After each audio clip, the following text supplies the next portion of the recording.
தமிழ்நாடு முழுவதும் இருக்கக்கூடிய இந்து சமய அறநிலைக்கு சொந்தமான திருக்கோயிலில் குடியிருக்கக்கூடிய பல்லாயிரக்கணக்கான மக்கள் குடியிருந்துகிட்டு இருக்காங்க வாடகைக்கு. கடந்த அதிமுக ஆட்சி காலத்தில் அந்த வாடகை பல மடங்கு உயர்த்தி இந்த மக்களுக்கு பூரா கடுமையான சுமை என்பது இருந்தது. தொடர்ந்து திராவிட முன்னேற்றக் கழகம் ஆட்சி வந்ததுலேருந்து தொடர்ந்து கோரிக்கை வச்சோம். குறிப்பாக தமிழ்நாடு அடிமனை பயனாளிகள் குத்தகை விவசாயிகள் சங்கம், அதே போல் தமிழ்நாடு கோயில் மனையில் குடியிருப்போர் சங்கம், இந்த 2 சங்கமும் மாநில அளவில் செயல்படக்கூடிய சங்கம். இந்த 2 சங்கங்களுடைய கோரிக்கை ஏற்று மாண்புமிகு முதலமைச்சர் அவர்கள் இந்த கோயில் மனையில் குடியிருக்கக்கூடிய மக்களுக்கு வாடகையை 50% குறைத்தும், வறுமை கோட்டுக்கு கீழே இருக்கக்கூடிய மக்களுக்கு 75% குறைத்து இன்றைக்கி அரசாணை 85 வெளியிட்டிருக்கிறாங்க. அதே போல் தமிழ்நாடு முழுவதும் குத்தகை சாவடி பண்ணக்கூடிய விவசாயிகளுக்கு அந்த வருவாயில் 4இல் 1 பங்கு குத்தகை செலுத்தணுங்கிற அந்த உத்தரவு போட்டிருக்காங்க. இதற்கு நன்றி தெரிவிக்கக்கூடிய வகையில் 2 சங்கங்களின் சார்பில் இன்றைக்கி மாண்புமிகு முதலமைச்சரை சந்தித்து நன்றியை தெரிவித்திருக்கிறோம். அடுத்த திராவிட முன்னேற்ற கழக ஆட்சி தொடர்ந்து அமையும் போது பிற கோரிக்கைகளை நிறைவேற்றுவதாக எங்களுக்கு உறுதி அளிச்சிருக்காங்க. அந்த அடிப்படையில் இன்றைக்கு முதலமைச்சருக்கும் மாண்புமிகு இந்து சமய அறநிலைத்துறை அமைச்சருக்கும் 2 சங்கங்களின் சார்பில் மாநிலம் முழுவதும் இருக்கக்கூடிய தலைவர்கள் இன்றைக்கு நன்றி தெரிவித்து வந்திருக்கோம். நான் பெரியசாமி, மாநில செயலாளர், தமிழ்நாடு கோவில் மனை குடியிருப்போர் சங்கம். கடந்த 2016ஆம் ஆண்டில் அனைத்து இந்திய அண்ணா திராவிட முன்னேற்ற கழகம் ஆட்சியில் இருக்கிற போது கோவில் மனைகளில் குடியிருந்து வரக்கூடிய சாமானிய மக்களுக்கு அதற்கு முன்னதாக காலமாக வழி வழியாக பகுதி என்ற முறையில் ஒரு சிறிய தொகை ஆண்டுக்கு ஒரு முறை வசூலிக்கப்பட்டு வந்ததை மாற்றி நிலத்தின் சந்தை விலை மதிப்பில் சதுரடை கணக்கில் 100 ரூபாய் பகுதி செலுத்தி வந்த வாடகைதாரருக்கு 1000 ரூபாய்க்கும் அதிகமான தொகையை நிர்ணயித்து வாடகையாக வசூலித்தனர். இதனால் கோவில் நிர்வாகத்திற்கும் குடியிருப்பவர்களுக்குமான இடையில் உறவு சீர்கெட்டு பெரும் மோதலாக வெடித்தது. நூற்றுக்கணக்கான வழக்குகள் உயர்நீதிமன்றத்திலும் பல்வேறு நீதிமன்றங்களில் வந்தன. இந்த அமைதியற்ற நிலையை போக்கி எல்லோருக்கும் ஒரு சுமூக தீர்வு காண வேண்டும் என்று தமிழ்நாடு கோவில்மனை குடியிருப்போர் சங்கத்தின் சார்பாக தொடர்ந்து முதலமைச்சர் அவர்களை சந்தித்து முறையிட்டோம். முதலமைச்சர் அவர்களும் இந்து சமய அறநிலையத்துறை அமைச்சர் அவர்களும் இந்து சமய அறநிலையத்துறை உயர் அதிகாரிகளும் தொடர்ந்து கடந்த 4 ஆண்டுகளாக பல்வேறு சுற்று பேச்சுவார்த்தையும் கலந்தாய்வும் நடத்தி வாடகை 50% குறைத்திருக்கிறார்கள். விவசாயிகளுக்கு 75% குறைத்திருக்கிறார்கள். வறுமை கோட்டுக்கும் கீழே உள்ளவர்களுக்கும் 75% வாடகையை குறைத்திருக்கிறார்கள்.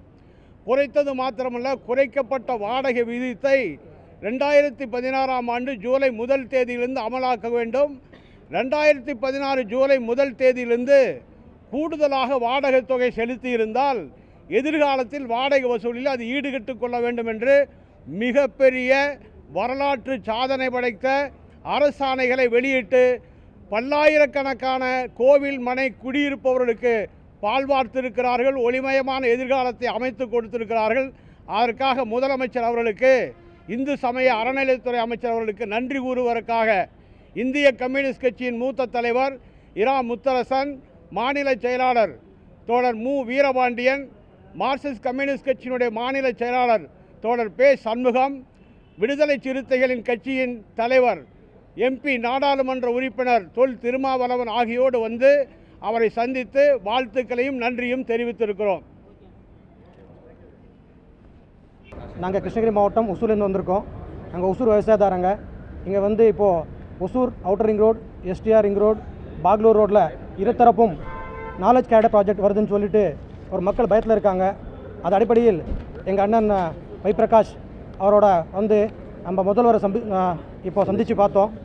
நம்ம சக்கவனி சாரும் கூட வந்திருந்தாங்க. இது வந்து நாங்கள் எடுத்து சொன்னோம், ஐயா இது கிளப்புற டேம் போகுது, இப்போ 24 கோடி கொடுத்து ரீகன்ஸ்ட்ரக்ஷன் நீங்கள் பண்ணிட்டுருக்கீங்க. எப்பவுமே இந்த 5 ஆண்டா நம்ம அரசாங்கம் 5 வருஷத்தில் எந்த ஒரு கெட்டதும் நடக்கலை விவசாயத்துக்காரங்களுக்கு. இப்போ கூட எதுவும் நடக்காது நாங்கள் நம்புகிறோம். அதுபடி பேசினோம். அதுக்கு வந்து நம்ம முதல்வர் வாக்குறுதி கொடுத்துருக்காங்க. விவசாயத்துக்கு எப்பவுமே இந்த அரசாங்கம் வந்து நல்லதே பண்ணும், நீங்கள் பயத்தோட அச்சம் விட்டு நீங்கள் நிம்மதியாக இருங்க, அது எதை தான் நாங்கள் பார்த்துக்கிறோம்னு சொல்ல எங்களுக்கு வாக்குறுதி கொடுத்துருக்காங்க. இந்த ப்ராஜெக்டை வந்து வராது, இந்த லேண்டை வந்து நாங்கள் அரசாங்கம் எடுக்கப்படாதுன்னு சொல்லி ஐயா வந்து எங்களுக்கு உத்தரவாதம் கொடுத்துருக்காங்க. இதனால் நாங்கள் ஒசூர் விவசாயதாரங்க எப்பவுமே ஐயாவுக்கும் நம்ம சக்கரமணி சாருக்கும் நம்ம ஒசூர் எம்எல்ஏ வைப்பிரகாஷ் அவர்களுக்கு கடமைப்பட்டு நன்றி சொல்கிறோம். வணக்கம். டேம் வந்து தமிழ்நாடு அரசு கட்டுது. ஆமாங்க, 1974 கட்டினதுங்க. இல்லை கட்டிடு சார் கட்டி ரொம்ப நாள் ஆச்சு, 50 வருஷம் ஆச்சு. இப்போ வந்து ரீகன்ஸ்ட்ரக்ஷன் காவாக்கு வந்து ரீஷன் பண்ணியிருக்காங்க. அதனால் ஒரு 12,000 ஏக்கர் வந்து பார்த்திங்கன்னா உங்களுக்கு வந்து விவசாயத்துக்கு விவசாயம் பண்ணுறாங்க. அதில் அதனால் வந்து ரோடு அந்த லேண்ட் எடுக்கிறதுக்கான ஐயா சொல்லியிருக்காங்க. 4 ஏக்கர் ஓசூர் சட்டமன்ற தொகுதியில் கடந்த பட்ஜெட் கூட்டத்தில் மாண்புமிகு முதலமைச்சர் அவர்கள் ஓசூரில் அருவிசாரா வழித்தடம் அமைக்கப்படும், நாலேஜ் கேரிடர் அமைக்கப்படும் என்று அறிவிக்கப்பட்டிருந்தது. அந்த அறிவிப்பை முன்னிறுத்தி ஒரு நிறுவனம் அதுக்கு ஒரு தேவையில்லாத ஒரு வரைவு படத்தை வெளியிட்ட காரணத்தினால் ஓசூர் சட்டமன்ற தொகுதியில் கிட்டத்தட்ட 19 ஊராட்சியில் சேர்ந்த விவசாயிகள் தொடர்ந்து ஆர்ப்பாட்டம் போராட்டங்கள் நடத்தி கொண்டிருக்கக்கூடிய காலகட்டத்தில் நானும் எங்களுடைய பொறுப்பு அமைச்சர், மாவட்ட ஆட்சித்தலைவர் அனைவரும் சேர்ந்து இந்த விவசாயிகளுக்கெல்லாம் அது ஏற்கனவே மாண்புமிகு அறிவிச்சிருக்கிறார், அவ்வளோ தவிர எங்கே வருதுன்னு எதுவும் சொல்லவில்லை.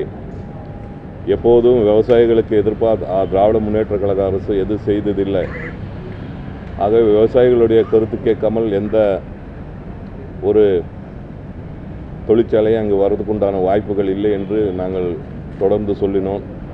ஆனால் விவசாயிகள் மாண்புமிகு முதலமைச்சரை சந்தித்து நாங்கள் கோரிக்கை வைக்க வேண்டும் என்று கேட்டதற்கெனங்க மாண்புமிகு முதலமைச்சர் அவர்கள் இன்றைக்கி எங்களெல்லாம் பார்ப்பதற்கு எங்களுக்கு நேரம் ஒதுக்கி தந்த காரணத்தினால் விவசாயிகளெல்லாம் வந்து மாண்புமிகு முதலமைச்சர் அவர்களை நேரடியாக சந்தித்து இருக்கிறோம். மாண்புமிகு முதலமைச்சர் அவர்கள் உறுதியாக சொல்லியிருக்கிறார், உங்களுக்கு எந்த காலத்துக்கும் விவசாயிகளுக்கு திராவிட முன்னேற்ற கழகம் அரசு எந்த அநீதியும் செய்வதில்லை, அனைத்து நன்மைகள் தான் செஞ்சுருக்கிறோம். ஆகவே நீங்கள் பயப்பட வேண்டிய அவசியம் இல்லை. அப்படிப்பட்ட ஒரு எதுவும் வரதுக்குண்டான வாய்ப்புகள் இப்போது இல்லை என்று உறுதியோடு தெரிவித்திருக்கிறார்கள்.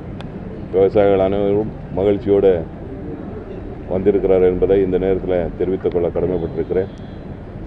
ஏற்கனவே மாண்புமிகு முதலமைச்சர் அவர்கள் கடந்த 4 ஆண்டு காலத்தில் பார்த்திங்கன்னா விவசாயிகளுக்கு ஏகப்பட்ட நன்மைகள் செய்திருக்கிறார்கள். 2 லட்சம் விவசாயிகளுக்கு இலவச மின்சாரம் கொடுத்திருக்கிறோம். கடந்த காலத்தில் விவசாய கடன் தள்ளுபடி செஞ்சுருக்கிறோம்.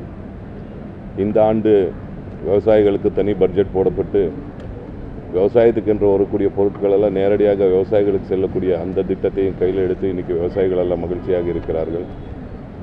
அங்கே கிழவரப்பள்ளி அணை ஒன்று இருக்கிறது. அந்த அணை ஒட்டி தான் எஸ்டிஆர்ஆரும் வெளிவட்ட சாலையும் செல்லுகிற காலத்தினால் கிட்டத்தட்ட 10,000 ஏக்கர் வந்து நீர்ப்பாசனம் அங்கே செல்லக்கூடிய காரணத்தினால் அங்கே வருகிறது என்ற ஒரு அந்த எஸ்டிஆர்ஆருக்கு இருபுறமும் 100 மீட்டர், 200 மீட்டர், 300 மீட்டர் எடுக்கப்படும் என்று ஒரு தவறான செய்தி எதிர்க்கட்சிகளை கையில் எடுத்து தேர்தல் நேரம் என்பதால் அதில் பொய்யான ஒரு பிரச்சாரத்தை நடத்தி கொண்டிருக்கிறார்.